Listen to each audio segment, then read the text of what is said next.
कैसे हो मेरे प्यारे बच्चों, आज की कहानी लेके आया हूँ सच्चा साथी।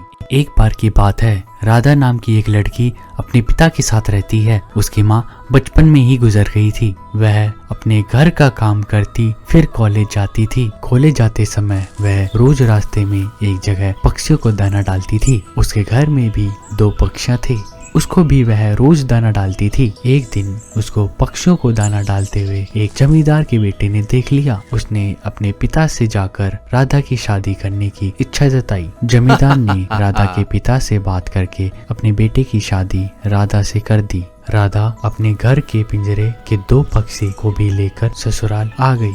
वह उन पक्षियों को रोज दाना डालती थी। राधा की सास को यह बिल्कुल पसंद नहीं था।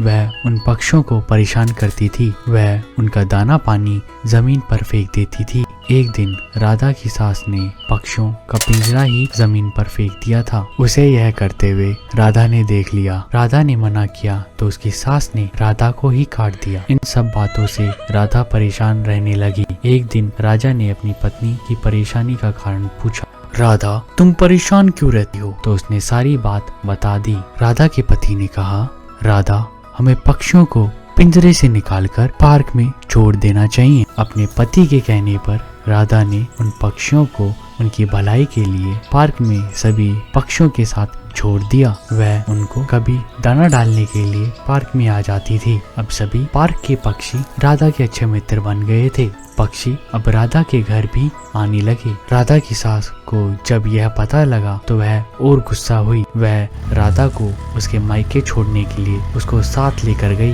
रास्ते में कुछ चोरों ने राधा की सास के गहने चुराने की कोशिश की। तभी राधा के पक्षियों ने आकर चोरों पे हमला किया, जिससे चोर भाग गए। इसके बाद राधा और उसकी सास घर लौट आए। अब राधा की सास की सोच बदल चुकी थी। उसने राधा से कहा, अब हम दोनों चिड़िया को दाना डालने चला करेंगे और पहले के 2 पक्षियों को घर वापस ले आएंगे। यह बात सुनकर राधा बहुत खुश हुई। इस कहानी से हमें यह सीख मिलती है कि हमें जानवरों के साथ अच्छी तरह व्यवहार करना चाहिए। अगर आपको वीडियो अच्छी लगी तो वीडियो को लाइक करिए और सभी दोस्तों के साथ शेयर करना मत भूलिए।